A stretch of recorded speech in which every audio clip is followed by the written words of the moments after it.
सबसे पहले तो आपके गांव के इस स्कूल के प्रांगण में आप सब जुटे हैं।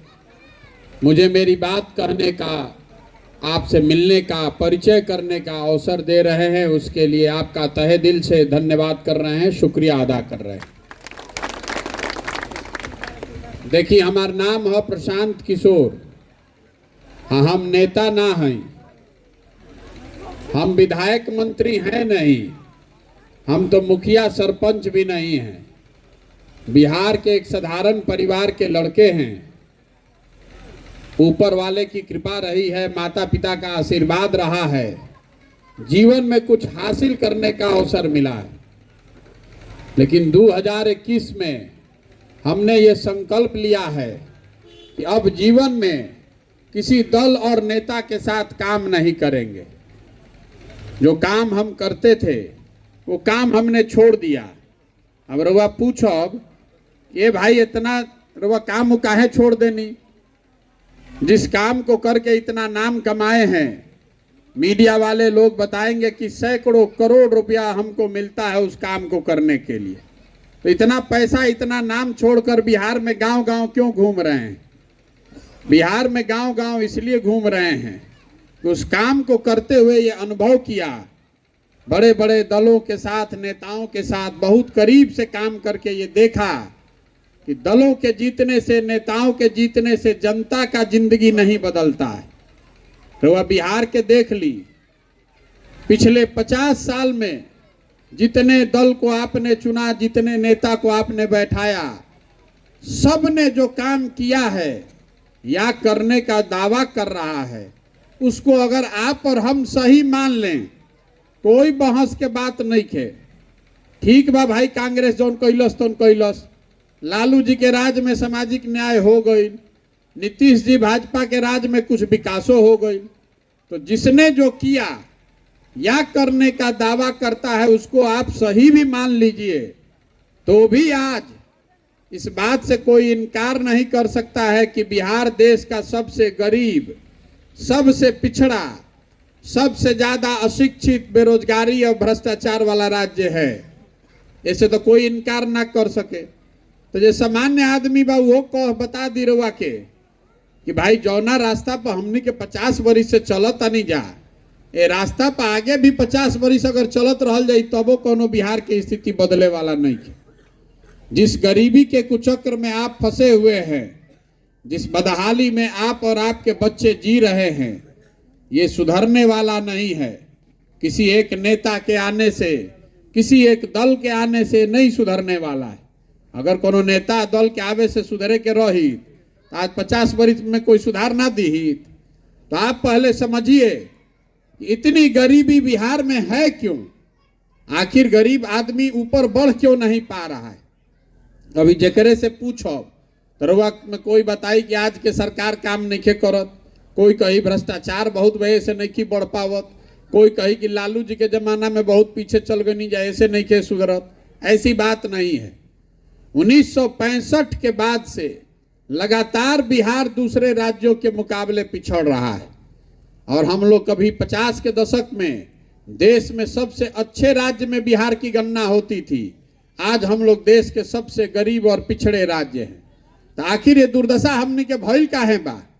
देखिए, एकरा पीछे मूल में जो वजह है कि गरीबी से निकलने के 3 रास्ते दुनिया भर में जो हैं, वो तीनों रास्ते बिहार में ज्यादातर जनता के लिए बंद हैं। गरीबी से निकलने के 3 ही रास्ते हैं। पहला रास्ता का बा? अगर रउआ घर के लइका कोनो पढ़ लिख जाई, नौकरी पा जाई, तो रउआ गरीबी से निकल सकतानी। दूसरा रास्ता ई बा कि अगर रउआ भी जोन खेती लायक जमीन होके तो खेती किसानी करके रउआ आगे बढ़ सकतानी। जेकरा भी जोन दोनों नहीं के, अगर पैसा होके, पूंजी होके, तो दुकान दौरी व्यापार करके रउआ आगे बढ़ सकतानी। तो रउआ अगर गौर से 2 मिनट देखब, समझे के प्रयास करब, तो बिहार में ये तीनों चीज नहीं के। ज्यादातर लोगों के पास पढ़ने का व्यवस्था ही नहीं है। स्कूल में खिचड़ी बटाता, आ कॉलेज में 3 वर्ष के डिग्री 6 वर्ष में बटा रहल बा। पढ़ाई ना स्कूल में होता ना कॉलेज में होता। तो राउर लड़का जब पढ़ते नहीं खे तो मजदूर ना बनी तो डॉक्टर इंजीनियर और कलेक्टर बनी, उसको तो मजदूर ही बनना है। और दूसरा रास्ता ये है, मान ली कि पढ़ाई के नइखे व्यवस्था, तो खेती करके आदमी आगे बढ़ सकता। तो बिहार में 100 आदमी जो रहतड़न, उनमें 60 आदमी के पास 1 इंच 1 धूर जमीने नहीं है। देश में 100 में 38 आदमी के पास जमीन नहीं है, लेकिन बिहार में समाजवाद के नाम पर राजनीति हुआ है दशकों से। लेकिन यहाँ 100 में 60 आदमी के पास जमीन नहीं है, और 40 आदमी जरा भी जमीन बा, ओकरा में 35 आदमी ऐसा बाड़न जरा भी 2 बीघा से कम जमीन बा। तो ज्यादातर आदमी जो खेती किसानी करता है बिहार में, वो कमाने वाला नहीं खेती कर रहा है, खाने वाला खेती कर रहा है। ओकर जमीन इतना छोट बा कि वो उतने उपजा पावता कि बाल बच्चा के पेट भर जाओ। गेहूं भइल बा तो में तनी मनी सरसों छीट दी कि भैया तेल बाजार से ना खरीदे पड़ो, इतना सरसों ना हो कि बेच के रुपया कमा ले। तो 100 आदमी जो बिहार में रहता, ओमे 5 गो आदमी ऐसा बाड़न जे खेती करता, जरा आमदनी होता खेती से। बाकी आदमी या तो खेती करता पेट भरे खाती, चाहे खेत में जाके मजदूरी करता। तो शिक्षा है ये नहीं खे, या कृषि योग्य जमीन नहीं खे। बचल तीसरा रास्ता पैसा। अगर रवा भी पैसा रही तो रवा 4 गो भैंसे खरीद लेती, कोई दुकान खोल लीत, कोई सैलून बना लीत, कोई रेडीमेड के काम करीत, कोई गाड़िए 2 गो चलवाई। तो पैसा है ये नहीं खे आदमी के पास। एजा बिहार में औसतन एक आदमी 35,000 रुपया कमाता है साल भर में। देश में औसतन एक आदमी 1,45,000 रुपया कमा रहा है। तो आपके पास तो पैसा है नहीं। मान ली कि रुआ बाल काटे आवता, 50,000 रुपया रुआ भी रही, चाहे बैंक से कर्जा मिल जाइत, जैसे रुआ किसान क्रेडिट कार्ड से खाद के पैसा कर्जा मिल जाता तो रुआ खाद छीट पावता नहीं। तो सरकार ऐसा कोनो व्यवस्था कर दी कि चलो जरा भी पैसा नहीं खे, 2 गो भैंस किने खाती, सैलून लगावे खाती कर्जा मिल जाओ तो वो लगा पाई। लेकिन जब ओकरा 50,000 रुपया नहीं खे और वह बाल काटे आवो तो वह सैलून ना लगाई, वह कोनो सैलून में जाके मजदूर बन के काम करो। तो ये बात के समझी, शिक्षा है नहीं, जमीन खेती लायक है नहीं, आपके पास पैसा है नहीं, तो रवा गरीबी से निकलब कैसे? कतनो रवा हाथ पांव मार ली, सरकार कोई योजना लेकर चली आए, आप किसी को चुन लीजिए, बिहार से गरीबी खत्म नहीं होने वाली है। जब तक इस 3 बात को नहीं सुधारा जाएगा, यहाँ बच्चों के लिए ऐसी पढ़ने की व्यवस्था न हो जरा में लड़का सब के पढ़ लिख के नौकरी खातिर काबिल बन सके, जब तक ऐसा व्यवस्था ना होई तब तक बिहार से गरीबी ना दूर होई। बहुत आदमी कहता कि अच्छा बहुत आदमी पढ़ लिख जाते तो नौकरी नहीं खे लागत। देखिए रवा सुन ले, खब दुनिया में भारत भर में सबसे ज्यादा है नर्स जौन बाड़ी जाऊ केरल के लड़की सब है। क्यों है? क्योंकि तमिलनाडु में, केरल में 2/3 नर्सिंग कॉलेज जो है वो 2 गो राज्य में है पूरा देश में, तमिलनाडु में और केरल में। तो वही जाके लड़की पढ़ लिख के ट्रेनिंग लेके नर्स बन गई सब। तो हजारों की संख्या में वो लड़कियां नर्स बनकर देश दुनिया में काम कर रही हैं। तो अगर बिहार में शिक्षा ऐसी हो जिससे लोगों को रोजगार मिले, उससे रास्ता खुलेगा। तो शिक्षा तो सुधरे के चाहिए, इतना बात तो सबके बुझाता। इतना आदमी रुआ बैठल बानी, रुआ बताई हमरा से एक बात पर सहमति बा ना भाई कि शिक्षा का व्यवस्था होना चाहिए, ओके के चाहिए ना?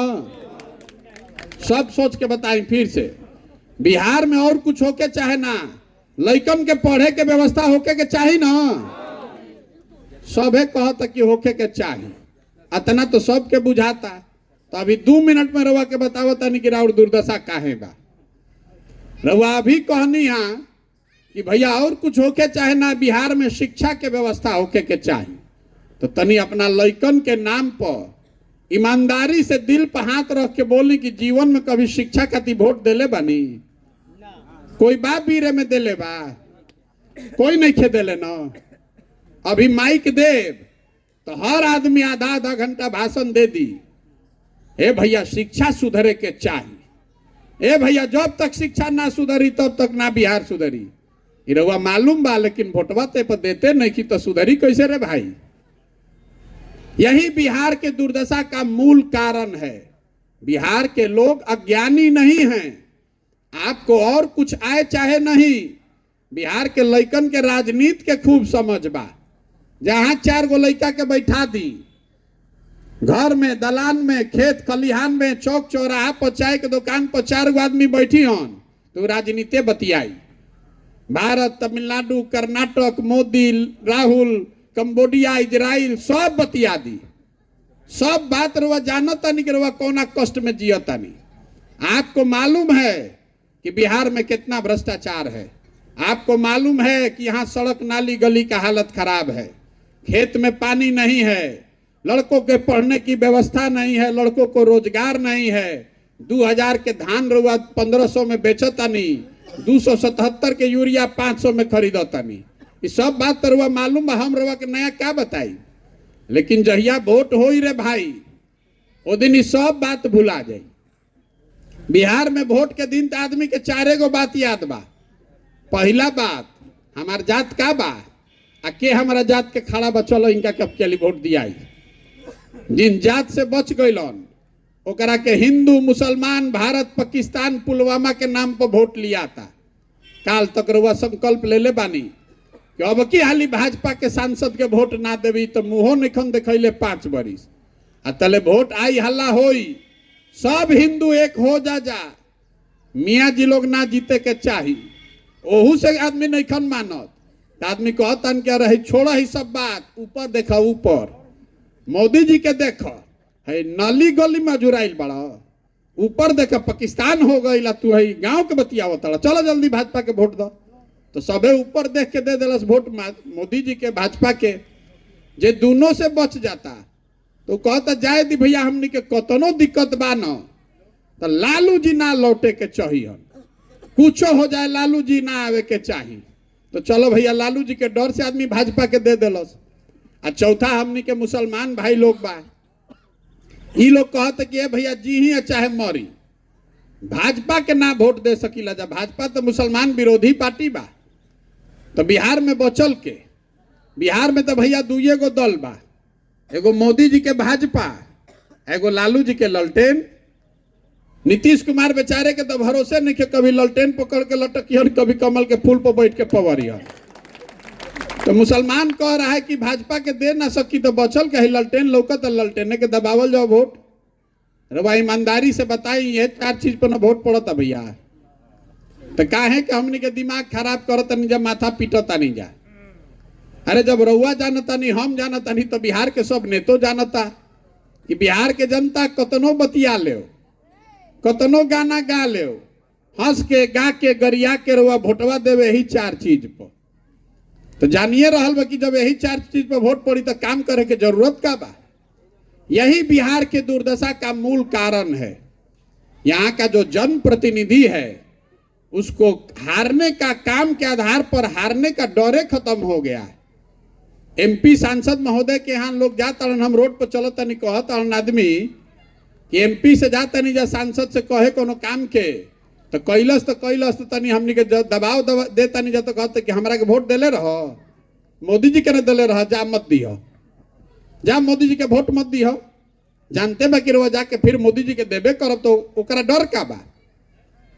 यही वजह है बिहार के दुर्दशा का। तो आदमी को हम ये पदयात्रा जो कर रहे हैं, ये दल बनाकर वोट मांगने का अभियान नहीं है। आपसे वोट नहीं मांग रहे, गांवे गांवे जाता नहीं, हाथ जोड़ता नहीं लोग के कि अरे भाई, अगर रउआ आपन और आपन लइका के चिंता ना करो तो कोई दल, कोई नेता, कोई विचारधारा आपकी चिंता नहीं करेगा। लिख कर रखिए, अपने अनुभव के आधार पर बता रहे। कोई आपका चिंता काहे करेगा भाई? जब रउआ अपन लइका के चिंते नहीं खे तो हमरा और लइका के चिंता करे आई। रउआ तो जुराइल बानी जात में, धर्म में। आपका लड़का जा रहा है पढ़ने तो पढ़त नहीं खे, पिलुआ वाला खिचड़ी खा के आवता, रउआ ओकर चिंता नहीं खे। राउर लइका BA में करके घर में बेरोजगार बैठल बा, रउआ ओकर चिंता नहीं खे। रउआ तो मोदी जी के अमेरिका में कैसे स्वागत होता आज तक पर देख के ही प्रफुल्लित बानी कि वाह, बहुत बढ़िया, देश के नाम हो रहल बा। राउर लइका घर में बेरोजगार बैठल बा, नहीं खे लौकत। तो ये सुधारिए, ये सुधारने के लिए लोगों को कहने आए हैं। तो आदमी कहते कि भैया ये सब बात हमनी के बुझाता, हमनी के विकल्प न ना रहे, रउआ दल बनाई, हमनी के रउआ संगे चलल जाई। तो हम बिहार के आदमी के दूरे से पहले ही से प्रणाम करतानी, जे कहेला कि ए भैया आगे आगे चली, रउआ संगे बानी तन मन धन से। तो हम जान गए कि ये आदमी कहीं नहीं खन। अरे जो समाज में आदमी अपने बच्चों के साथ नहीं है, आप हमारे साथ क्या खड़ा होइएगा? इतना हम बुर्बक दिख रहे हैं? आप तो अपने बच्चे के साथ नहीं खड़े। आपको जाति का, धर्म का इतना नशा दिमाग में हो गया है, नस में घुस गया है कि आपको अपने बच्चों की तकलीफ, अपने बच्चों का भविष्य नहीं दिख रहा है। आप प्रशांत किशोर के साथ होइएगा, जाति धर्म छोड़ के नहीं होइएगा। इसीलिए हम हाथ जोड़कर लोगों को कह रहे हैं कि आप पहले संकल्प लीजिए, अपने और अपने बच्चों के साथ खड़ा होइए। हमारे साथ मत खड़ा होइए, हम पर भरोसा मत कीजिए, अपने और अपने बच्चों के साथ खड़े होइए। वोट दीजिए अपने बच्चों के पढ़ाई के लिए, बच्चों के रोजगार के लिए। और नहीं दीजिएगा तो लिख के रख ली, आज का तारीख और डेट नोट कर लीजिए आप। जिस गरीबी बदहाली में बिहार आज तक जी रहा है, बिहार के लोग आने वाले सालों में भी बिहार के लोग इसी गरीबी, इसी बदहाली में जिएंगे। कोई नहीं बिहार को सुधार सकता है। आदमी कहता कि प्रशांत किशोर आइल बाड़न, बड़ा होशियार बाड़न, भैया ठीक करी। जे आवेला ये कहेला कि हम आइब न तब की हाली ठीक कर दे, हमरा के वोट दे दो। हम आपको कह रहे हैं कि एगो प्रशांत किशोर छोड़ी, अगर 10 प्रशांत किशोर आ जाइए हम, तब वो बिहार नहीं के सुधरे वाला। जब आप सुधरने के लिए तैयारे नहीं हैं तो प्रशांत किशोर सुधार दिहन। 14 में मोदी जी आयल रहन न, कितना हल्ला भइल रहे कि मोदी जी अहन न तो सब सुधर जाई। 14 में मोदी जी के हम ही अभियान चलावत रही। आज आदमी कहता कि जन सुराज के कितना आदमी जानता, कितना नहीं जानत। 2012-13 में 50% से आधा से ज्यादा आदमी यूपी बिहार में मोदी जी के नाम ना जानत रहन। आज वह आदमी लाठी डंटा करे के तैयार बा। तारा बुझाता मोदी जी से देश के कल्याण होई। चलो भाई, के बहस करे जाई, होई उनके से कल्याण होई। राजनीति में बहस के कोनो अंत नहीं खे। देखिए मोदी जी के आवे से बिहार के कल्याण भइल कि ना, बिहार के भला भइल कि ना, बिहार के लइकन के रोजगार मिलल कि ना, ये सब बात छोड़ दी। लेकिन जितना आदमी एजा भाजपा के वोटर बानी जा, रउआ सभे वोट मोदी जी के वोट देले बा। रउआ के खुला चुनौती देके जातनी। 9 बरस में मोदी जी 9 बरस से प्रधानमंत्री हैं। 9 बरस में मोदी जी ने अगर बिहार के विकास के लिए एक समीक्षा बैठक किया है, एक समीक्षा बैठक अगर किया है, आप उसका प्रमाण, उसका न्यूज हमको दिखा दीजिए। हम कल से मोदी जी का झंडा लेकर चलने को तैयार है। एक समीक्षा बैठक तक उस आदमी ने नहीं किया, और फिर हमनी के उछल उछल के जाके कमल पर वोट दिहल जाई तो दोस्त मोदी जी के बाकी हमनी के बा। रउआ 40 में 39 को MP जिता के भेजले बानी जा बिहार से, और रउआ एगो बैठक भी नसीब नहीं खे हो, तबो रउआ वोट वही दल के, वही नेता के देव, तो राउर लड़का के दुर्दशा ना हुई तो हमार लड़का के दुर्दशा हुई। यही बताने चले। आदमी कहता भैया दल न बनाई, ये तो नागनाथ सांपनाथ दोनों से जान बचावे के बाद रउआ दल बनाई। तो हम दल क्यों नहीं बना रहे हैं? बिहार में पहले ही से 50 गो दल बा ठगे खाती। एगो और बढ़ावल जरूरी बा, एगो हमू बना ले तो हमू ठगे लागो। बिहार में दल कैसे बनेला? जे बनैलस दल उहे हो गई दल के नेता। आइयो कह दिलस कि हमारा बाद हो यहाँ हमार बेटा। आ जितना आदमी तू लोग बिहार के बड़ा जो सब आदमी झंडा लेके जीवन भर ढोआ जा, वो दल नहीं है, वो विकल्प नहीं है, वो तो परिवार का शासन है, वो लोकतंत्र के विपरीत है। तो अगर दल बनाना है, विकल्प बनाना है, आपको बिहार में बदलाव चाहिए, तो जो रास्ता महात्मा गांधी ने दिखाया उसको चुनिए। गांधी जी ने देश को आजाद कैसे दिलाया, आजादी कैसे दिलाई? गांधी जी वोट लेके आजादी दिलैलन। गांधी जी ने पहले समाज को जगाया, आपको बताया कि आत्मनिर्भर बनिए, अपना कपड़ा पहनिए, अपने लोगों से छुआछूत मत कीजिए, सबको समाज में बराबर समझिए। समाज को जगाया। आगे आगे गांधी जी चलन, पीछे से समाज चलल, तब न देश के आजादी मिलल। तो अगर बिहार को गरीबी से, भ्रष्टाचार से आजादी दिलाना चाहते हैं, अपने लिए नहीं तो कम से कम अपने बच्चों के लिए एक नई व्यवस्था बनाना चाहते हैं, तो सबको कंधा लगाना पड़ेगा। तो हमारी भूमिका, हम नेता नहीं हैं, हमने शुरू में कहा हम जन सुराज के नेता नहीं हैं, हम इसके सूत्रधार हैं। हमारा भूमिका कुम्हार का है। घड़ा कैसे बनेला? माटी और चाक से। माटी और चाक ना रही तो कतनो कुम्हार होशियार रही तो घड़ा बन सकेला। तो आप वो मिट्टी और चाक हैं। हम निकले हैं, गांव गांव घूम रहे हैं, साल 1.5 साल 2 साल पूरा बिहार के गांव गांव घूमब। जैसे दही के मथ के रवा मक्खन निकाली ला, उसी तरह समाज को मथ कर ऐसे लोगों को निकालेंगे जिनकी मदद से एक नई व्यवस्था बनाई जा सकती है। वो लोग जो चाहते हैं कि नहीं नई व्यवस्था बनाई जाए, रवा मन में चिंता बा आज तक कि रवा बनावे चाहता नहीं, लेकिन रवा चिंता बा कि भैया हमारा राजनीति के समझ नहीं खे, ए भैया हमारा भी संसाधन नहीं खे, हमारा पूरा राज्य में करे के व्यवस्था नहीं खे। तो हम रवा के कह रहल बानी कि व्यवस्था हम बनावतानी। संसाधन, व्यवस्था, रणनीति का चिंता अपने भाई, अपने बेटे प्रशांत किशोर पर छोड़िए और जन सुराज के प्लेटफॉर्म में अपना कंधा लगाइए। और जिसको भी समाज चुनेगा, जे करे के समाज अपना बीच से चुनी, गरीब हो, अमीर हो, अगड़ा हो, पिछड़ा हो, हिंदू हो, मुसलमान हो, जे करे के समाज चुनी, उसी के पीछे जन सुराज की पूरी ताकत, शक्ति, पैसा, बुद्धि सब लगाया जाएगा और आपके सहयोग से उसको जिता कर लाया जाएगा। तभी न बनेगा जनता की सरकार। अगर बिहार को सुधारना है तो आपको, हमको हजारों अच्छे लोगों को वार्ड सदस्य चुनना होगा। हम लोग को अच्छे हजारों लोगों को मुखिया बनाना होगा। खाली मुख्यमंत्री बदले से बिहार ना बदली, पूरा व्यवस्था में घुन लाग गई बा, नीचे से लेके ऊपर तक सबको बदलना होगा। तो ये अगर बदलना है तो ये प्रयास करना पड़ेगा ना भाई। गाँव गाँव जाके 1,60,000 जनप्रतिनिधि चुनकर आता है, कितना आदमी के बैठ कर वह पटना में चुनब, इसीलिए गांव गांव चल रहे हैं। तो आप बताइए कि प्रयास होना चाहिए कि नहीं होना चाहिए? बोली भाई कि प्रयास होके चाहिए कि ना होके चाहिए? तरवा से को वोट करवाई अभी सबके बोले के बा, हाथ उठा के सबके वोट देवे के बा। जरा मन होई हाँ वो हाँ बोली, जरा मन होई ना वो ना बोली।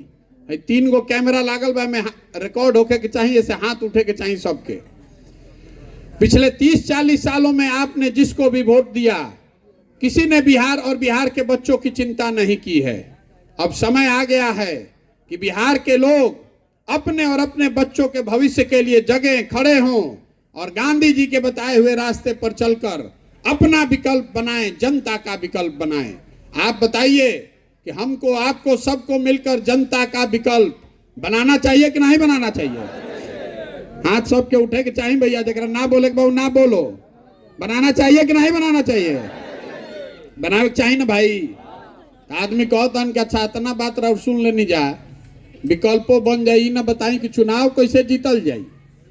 तो आपको बता रहे हैं कि चुनाव कैसे जीता जाएगा। लोकतंत्र में जन बल के आगे कोई बल नहीं है।